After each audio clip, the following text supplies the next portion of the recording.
બચાવની વાત કરીએ તો ઉમેદવારી પરત ખેંચવાના અંતિમ દિવસે ભાજપ સક્રિય. જિલ્લા પંચાયત નાની ચિરઈ બેઠક પરથી વાઘજી છાંગા બિનહરીફ, મોરગઢ તાલુકા પંચાયતથી ભરતસિંહ જાડેજા બિનહરીફ, મોટી ચિરઈ તાલુકા પંચાયતથી મયુરધ્વજસિંહ જાડેજા બિનહરીફ, તો ચોપડવા તાલુકા પંચાયતથી લક્ષ્મણ રબારી બિનહરીફ. નગરપાલિકા બાદ હવે પંચાયતમાં પણ ભાજપની 4 બેઠકો બિનહરીફ. ધારાસભ્ય વિરેન્દ્રસિંહ જાડેજાના પ્રયાસથી રાજકીય સમીકરણો બદલાયા છે.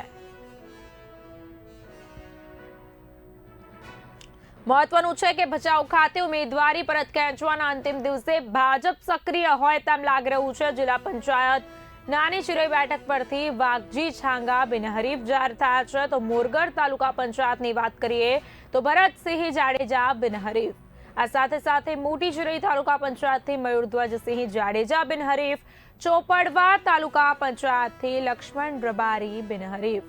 તો નગરપાલિકા બાદ હવે પંચાયતમાં પણ ભાજપની 4 બેઠકો બિનહરીફ જાહેર કરાઈ છે. ધારાસભ્ય વિરેન્દ્રસિંહ જાડેજાના પ્રયાસથી રાજકીય સમીકરણો જે છે બદલાયા છે. મહત્વના સમાચાર ભચાઉ ખાતેથી સામે આવ્યું છે. જેવી રીતે વાત કરવામાં આવે સ્થાનિક સ્વરાજ્યની ચૂંટણીઓને લઈને અત્યારે રાજકારણ ગરમાયું છે, તેવી જ રીતે ઉમેદવારી પરત ખેંચવાના અંતિમ દિવસે ભચાઉ ખાતે ભાજપ જે છે સક્રિય બન્યું છે. તો આ મામલે વધુ માહિતી સાથે મારા સંવાદદાતા પૃથ્વીરાજસિંહ જાડેજા ફોન લાઈનના માધ્યમથી જોડાઈ ગયા છે. પૃથ્વીરાજ, જેવી રીતે જણાવી દઉં કે અત્યારે સ્થાનિક સ્વરાજ્યની ચૂંટણીઓને લઈને રાજકારણ ગરમાઈ રહ્યું છે, ત્યારે ભચાઉ ખાતે ઉમેદવારી પરત ખેંચવાના અંતિમ દિવસે ભાજપ સક્રિય બન્યું છે. શું કહેવું છે?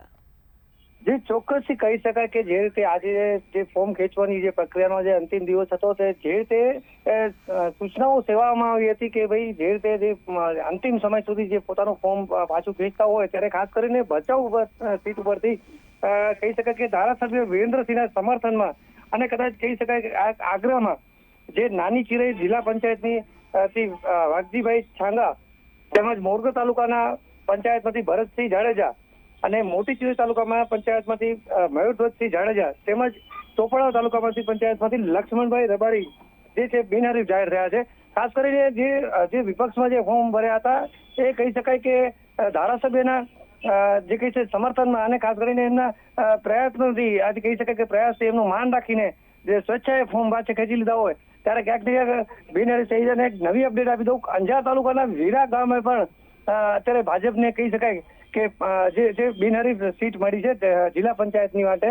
એટલે કહી શકાય કે અત્યાર સુધીમાં જે કચ્છની આખું જે ચિત્ર છે તે સ્પષ્ટ થયું છે. એ પ્રમાણે 5 જે સીટો છે તેમાં ભાજપને બિનહરીફ ઉમેદવાર મળી ગયા છે. બિલકુલ પૃથ્વીરાજ, જેવી રીતે વાત કરવામાં આવે ધારાસભ્ય વિરેન્દ્રસિંહ જાડેજાના પ્રયાસથી જ આ સમગ્ર રાજકીય સમીકરણો બદલાયા હોય તેમ લાગી રહ્યું છે. આ બાબતે શું કહેવું છે આપનું?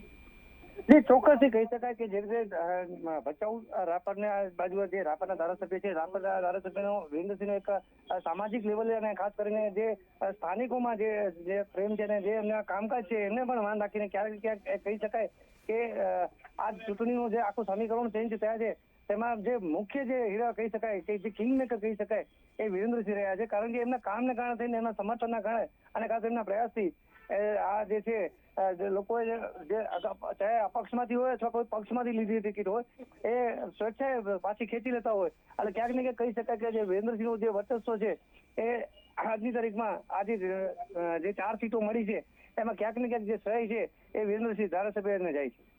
જી પૃથ્વીરાજ, મારી સાથે જોડાવા બદલ આભાર. ભચાઉ ખાતેની મહત્વની ખબર, ઉમેદવારી પરત ખેંચવાના અંતિમ દિવસે ભાજપ સક્રિય. જિલ્લા પંચાયત નાની ચિરઈ બેઠક પરથી વાઘજી છાંગા બિનહરીફ, મોરગઢ તાલુકા પંચાયતથી ભરતસિંહ જાડેજા બિનહરીફ, મોટી ચિરઈ તાલુકા પંચાયતથી મયુરધ્વજસિંહ જાડેજા બિનહરીફ, તો ચોપડવા તાલુકા પંચાયતથી લક્ષ્મણ રબારી બિનહરીફ જાહેર થયા છે. નગરપાલિકા બાદ હવે પંચાયતમાં પણ ભાજપની 4 બેઠકો બિનહરીફ.